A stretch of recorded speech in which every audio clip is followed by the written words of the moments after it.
আমেরিকার বিরুদ্ধে ইতিহাসের সবচেয়ে ভয়ঙ্কর সাইবার হামলা চালিয়েছে চীন।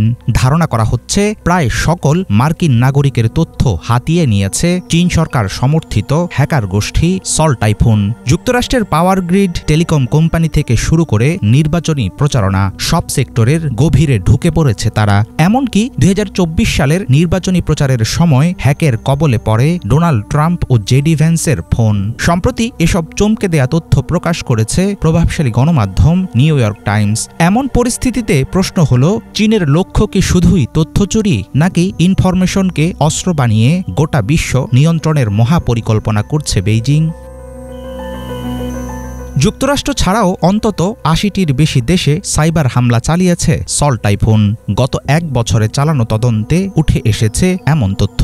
চুরি যাওয়া ইনফরমেশনের মধ্যে রয়েছে রাজনীতিকদের ফোন রেকর্ড, সাধারণ নাগরিকদের ব্যক্তিগত তথ্য সহ সরকারি নেটওয়ার্কের বিস্তারিত ইনফরমেশন। এমনকি চক্রটির কাছে রয়েছে আক্রান্ত দেশগুলোর সামরিক অবকাঠামো সম্পর্কিত গোপন ডেটাও। এফবিআইয়ের সাবেক এক কর্মকর্তার আশঙ্কা, যুক্তরাষ্ট্রের সব মানুষই সাইবার হামলা শিকার হয়ে থাকতে পারে। পশ্চিমা গোয়েন্দাদের ধারণা, হ্যাক হওয়া তথ্য ব্যবহার করে রাজনীতিবিদ, মানবাধিকার কর্মী ও গুপ্তচরদের টার্গেট করতে পারে চীনা বিভিন্ন গোয়েন্দা সংস্থা।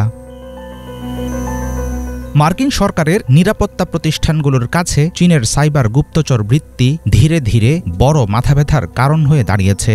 সল্ট টাইফুনের হ্যাকাররা কেবল তথ্য চুরি করেনি, বরং দীর্ঘদিন ধরে পশ্চিমা নেটওয়ার্কসমূহের ভেতরে ঢুকে চালিয়েছে নিবিড় পর্যবেক্ষণ।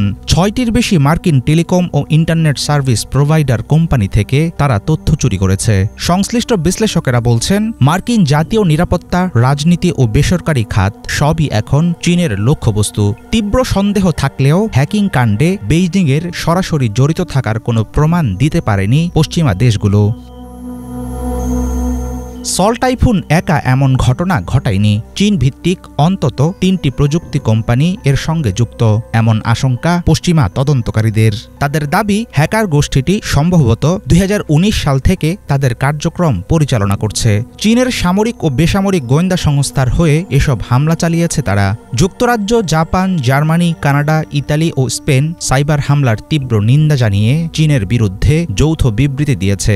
দেশগুলোর অভিযোগ, চীন ইচ্ছাকৃতভাবে বৈশ্বিক নেটওয়ার্কে চুরি করে অনুপ্রবেশ করেছে, যার প্রভাব হতে পারে ভয়াবহ। দীর্ঘ সময়ের প্রস্তুতি ও পরিকল্পনা হাতে নিয়ে চীন সমর্থিত হ্যাকার গোষ্ঠীর চালানো সাইবার হামলা শুধুমাত্র তথ্য চুরির উদ্দেশ্যে হয়নি, বরং বিশ্বব্যাপী বিভিন্ন নেটওয়ার্কে স্থায়ীভাবে ঢুকে পড়াই ছিল হ্যাকারদের মূল লক্ষ্য। রয়্যাল ইউনাইটেড সার্ভিসেস ইনস্টিটিউট জানিয়েছে, ভবিষ্যতে ব্যবহারের জন্য বহু বছর ধরেই নিজস্ব তথ্য ভাণ্ডার গড়ে তুলছে চীন।